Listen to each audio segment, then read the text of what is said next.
Good morning and welcome to the Ask Weldon show. My name is Weldon, and this is the show where you ask questions and I answer them. Today's topics are... What are today's topics? 1 second. When nobody supports your passion, solo queue meta versus competitive meta, integrating new factors in your decision making in game. So this is when you're trying to notice new stuff that you're supposed to see. Why is this thing repeating? That's annoying. There we go.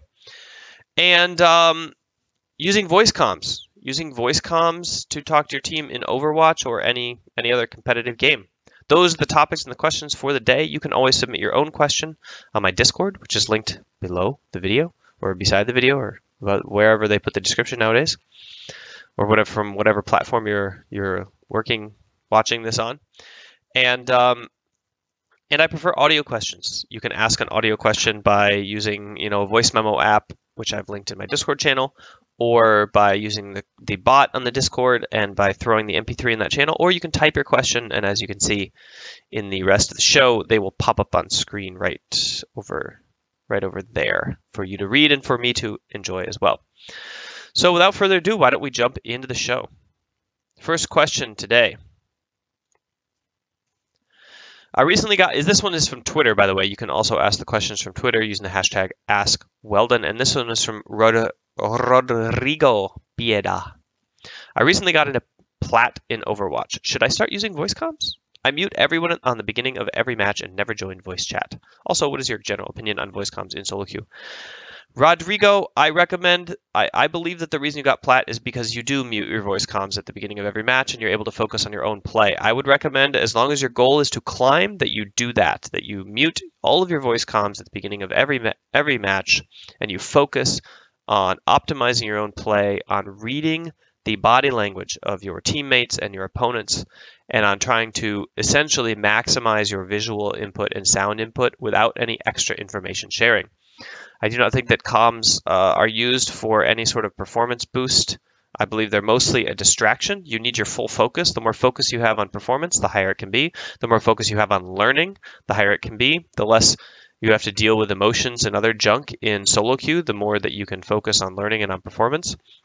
If you want to train yourself to be a parent, if you want to train yourself to be a son, or if you want to train yourself to, stand up to bullies in school and not get violent or something, then you should turn on voice chat. If your goal is not to climb in the ladder, but is some tertiary goal related to mental toughness, mental resilience, tolerance, practicing your communication with other people, networking, kindness, making sure that you're going to socialize and help people in solo queue, finding new friends, and being entertained by the game, all of those are good reasons to turn on your voice chat. But if your sole purpose is climbing and learning and climbing to the highest rank possible, it is only a distraction up to the point when you are basically maximum, close to max rank, and you can start communicating more or less verbally in order to achieve greater objectives in the game or greater coordination in your play. Other than that, you need to use visual communication. You need to see what people are doing, figure out what their intent is,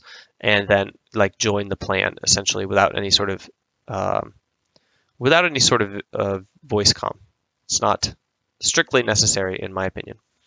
And that is true basically in any game. In any game right now that is online, they currently use sound and sight as the main forms of sharing information, and voice is a very low second. Now, there are some online games that are very, very voice-based, and you need to communicate with your teammates, but first-person shooters and MOBAs are currently not those games, especially not frenetic first-person shooters like Overwatch. All right, thanks for the question. Next question is audio. Let's listen in. Hey, Weldon. Is there an effective way to integrate new factors into your awareness and decision-making process? An example of this would be a mid laner that's trying to broaden their awareness by keeping track of the opposing jungler throughout the laning phase. But as the game goes on, distractions come in and the player loses focus on their goal. Cheers. Okay, so I think what you're describing is the basic element of learning.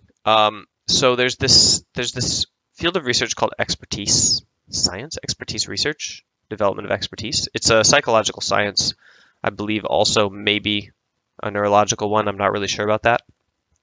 But anyway, in the psychology field, they study expertise. One of the main theories, one of the prevalent theories, I don't know if it's a main theory, one of the prevalent theories is from Anders Ericsson, who is talking about pattern recognition as being the development of expertise. So you code variables that you used to have to pay attention to independently into a pattern, and then you can pay attention to one thing again. Basically, his theory is that the limits of memory, which are pretty proven to be around 8 to 12 things that you can hold in your memory, maximum. The limits of memory limit your performance as an expert, and therefore what experts do is they take those 8 things that they are holding in their memory, they code them into one thing in a pattern in their head, which they can just see and know, and then all of a sudden it's taking up 1 unit of memory, freeing up 7 more for other stuff. Then they code those 7 things into a single unit of memory, right? So he studied this by studying people who were memorizing numbers, like long chains of numbers, very rapidly, and then he, extended that to other fields of expertise. Has extended the theory and some of the study as well. So basically, I think along similar lines to him that when I study, and I work with advanced League of Legends players, what I see is that they're able to essentially capture large amounts of information in a single glance. Things that normally people would pay attention to independently, they're able to pay attention to all at once. And it's because they've assimilated things into their pattern recognition. So what I recommend for you is that you see your question as like the default state of what it is you're doing when you're learning. And what you're striving to do is focus on the new thing along with everything else and find a way to like do everything you're currently doing plus the new thing. If you can do everything you're currently doing plus the new thing and fold it in and like not have to think about it anymore, then you can add another new thing on top of it. And that's the entire goal.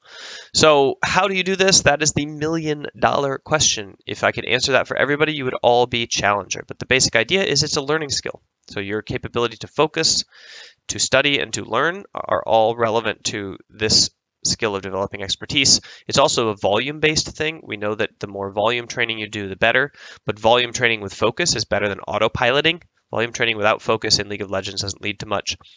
It is possible in physical sports to volume train where your mind is just like blah, blah, blah, running off somewhere, but your body is going through the motions and you're actually learning it. That is because there's this movement part of it that you just cannot avoid. Like if you construct the drill correctly, it's really hard to not do it correctly.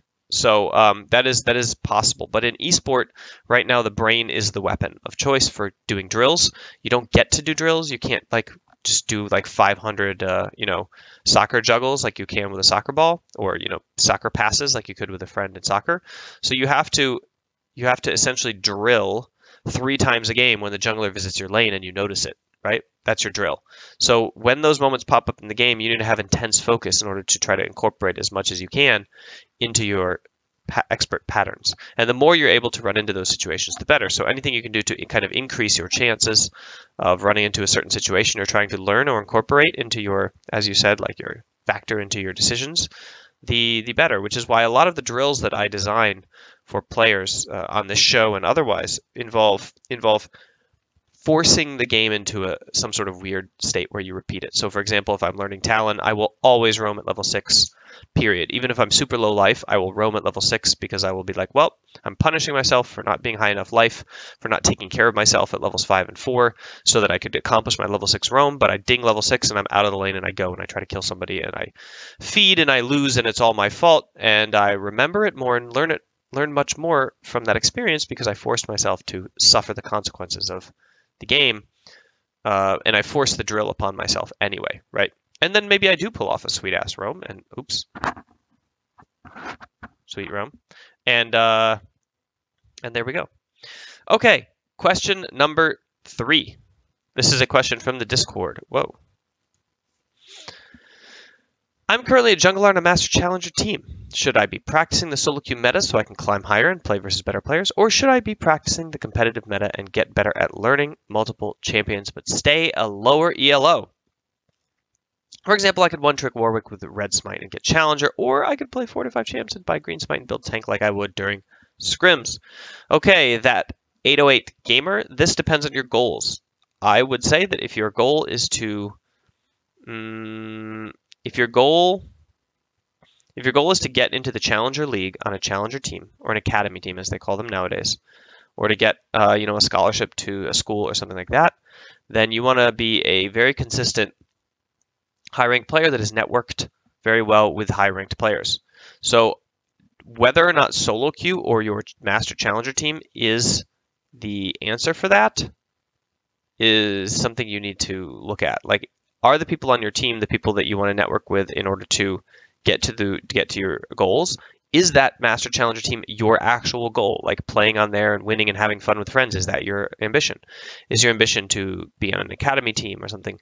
Then maybe solo queue is a better place to network and to like build skill. So I would say the answer lies in your ambition, and then you analyze your ambition and you see what the best tool is, whether it's the Master Challenger team or whether it's networking high ranked in solo queue and being in a lot of games there. In which case, you should climb. I do not think that you learn so much less about the game when you're one-tricking. I think it frees up a lot of your focus so that you can focus on other aspects of the game. As long as you focus really hard on learning and you don't just try to autopilot it and troll, then you can learn pretty deep things about the game.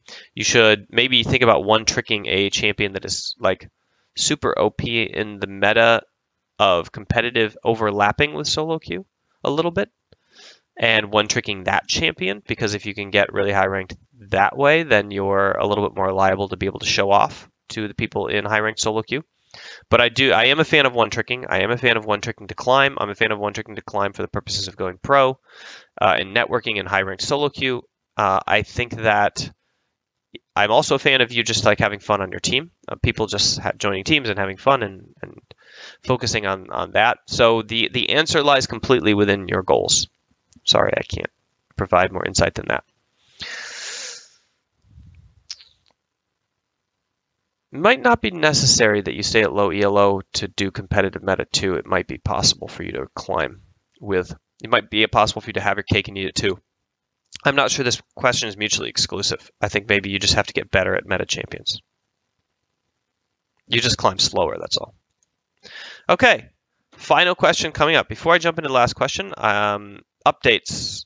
Currently in talks with a team about doing a little bit of services with them. Maybe stopping by the G2 house later in the week to chat with them a bit. Still working here, Dojo Madness, in the offices this week. I'm going back to Finland in a couple days to basically be home for the birth of my 4th child. So I'm going to be working at distance. I'll be keeping a consistent show schedule, live show schedule of 4:30 Helsinki time, 4:30 in the morning. So if you want to tune in to this show live, open up worldtimebuddy.com, find out when your time zone locks in with 4:30 a.m. Helsinki time, and see if you can catch us live. If you can, then go to twitch.tv/mindgamesweldon. Make sure you join the show stream, because before and after this recording, we have a lot of fun talking about everything under the sun. Already up to 23 subscribers on Twitch. How amazing is that? Thank you, Mirak, my first subscriber and my first double month renewal. Thank you also to everybody else as well. I'm working on the next version of the Mac program. So if you want to snag it now or check it out in any way, go to mindgames.gg/MAC. This is the mindfulness, acceptance, commitment, mental resilience, focus, learning, training, performance program that is for human performance in any field. If you want to be a better performer, this is the program for you. It is a course. It is an online video training course. So it's just 50 videos online. You walk through them. I'm changing that into a much more integrated app-like experience, and that is going to be coming out in a couple months, I believe, redoing all of the content with everything I've learned in the last 2 or 3 years. This particular version of the program is the 3rd version, and so the 4th version is the one I'm working on. And the content isn't half bad right now. I think it's actually quite stellar. I've had a lot of graduates and a lot of comments from people who said it has helped them tremendously in their field of performance. That 100% guarantee is related to not this is going to work for you no matter what. It's related to your satisfaction. 100% satisfaction guarantee, meaning that if you are not really interested in this video program, once you get in, you just message me and say, hey, not my cup of tea, and I just PayPal you your money back to you. Done. All right. Final question, everybody. Oh, and by the way, you should use the code AskWeldon, AskWeldon. That is the code to get you the $5 discount. So make sure to use it. And the URL is mindgames.gg/MAC. Question number 4. What should you do when no one supports, when Nune supports your passion? By Chibi Bro. Nune. Sorry, I should have put a space there for you. When no one supports your passion. Yeah, support networks are very important, right? As Chibi Bro followed up in the Discord chat, he said that, you hear a lot of successful people talking about how essential their support was when they were achieving their dreams. And he's wondering, what am I set back? What do I do when no one supports it? And the answer is yes, you have a harder road than people who have support networks within their family and their friends. You have a harder path, and that is kind of like the cards that you were dealt in life, unfortunately. But trust me when I say that there are many, many, many people in the world who are not supported by their parents. So you're not one of the minority in that case, or their friends. And I think in your question you followed up and asked, like, what should I do? Should I go and find a support network? Should I look for friends who play the game the same way I do? And I believe the answer is yes. I think you want to find 3 main things that you have that you can rely on for support. One of those being a mentor. You need to find somebody who's walked the path that you've walked, is where you want to be right now, or has at some point been where you want to be, and you need to talk to them about your life and get advice from them. And this doesn't necessarily need to be somebody who's been a pro gamer. It can be somebody who was successful in achieving their dreams and can talk to you about how to be successful achieving your dreams. For example, I'm probably acting as a mentor to some people on the internet right now, even though I'm not necessarily doing the same thing that they want to do. They want to do something else, but I'm, teaching them about success. Okay, so then the second thing that you need is you need cheerleaders. You need to find people who love you no matter what you do and support you whenever you're being your authentic self and expressing yourself. Usually for some people, that's their parents. For other people, that is a friend. For other people, that is a relative, within their extended family. Whatever it is, for some people, it's an online community. Whatever it is, it's people who, like, if you screw up or if you quit doing the thing or if you start doing another thing, they're going to be like, that is awesome. Whatever makes you happy, let's make it happen. And if you're doing something that doesn't make you happy, they're going to be the first person to tell you, stop doing that. I don't like you when you're doing this thing. It's not fun to be around you anymore. You look like you're suffering, and I want you to be whole and happy. Those kind of people who are looking out for, like, who you are as an individual, as a moral person, as a compassionate human being, and who really want you to succeed for your own happiness. In whatever you're doing. Okay, and then the third thing is journey partners. So these are like people who play the game with you, people who you are on your journey with. These are the people who change all the time. Like every single time a pro player changes teams, he changes journey partners. Every time you change classes in your high school, every time you go to a new school, every time you switch majors in college, if you upgrade yourself to a higher level band or a lower ranked choir, if you get kicked out of your current choir, whatever it is, you join a new group, a peer group. And peer group is quite essential actually to success in school. And in terms of like athletic prowess, I would say peer group is something that can push you farther than if you were just by yourself. There's a reason people work out at the gym together. There's a reason that there's cultures of success in teams, like Real Madrid or Barcelona is a better example of that. There's a reason that, like, when you are surrounded by other people who are pushing yourselves, you're able to accomplish something greater than you would have if you were only trying to push yourself. And that is because discipline is easier when somebody else is taking the load on your bad days. So I do recommend seeking out like journey partners and peers who you can rely on to cajole you in pushing yourself and doing the things you want to do on your worst days that you know will help you accomplish your goals, even when you're not motivated. On those days when you don't want to do the thing, but you know that you want the result of doing the thing.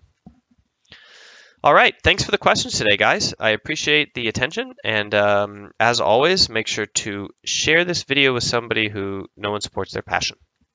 That's really depressing.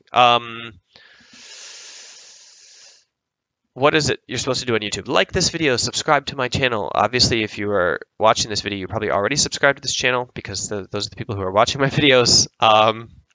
So make sure to like it and share it with your friends. And let's get this channel exploding into this new year. I'm going to be producing, as you can see, if you look at my history of videos, daily content as much as I can. And then I need to work on my distribution. And you guys are my distributors. So if you like what you experience on this, make sure to share it with people who will benefit from it, but only with people who will benefit from it, because then you win points. It doesn't cost you anything, right? If you share it with somebody and you're like, oh, check out this thing, and they check it out and they don't like it, you will have lost social capital with them. You know, you will have wasted their time. So only share it with people who you think like, yes, this will actually earn me credibility with this person, and it will earn me points. And make sure that you share something that's very particularly useful to them if you do so. That is my recommendation. Thank you, and I'll see you tomorrow.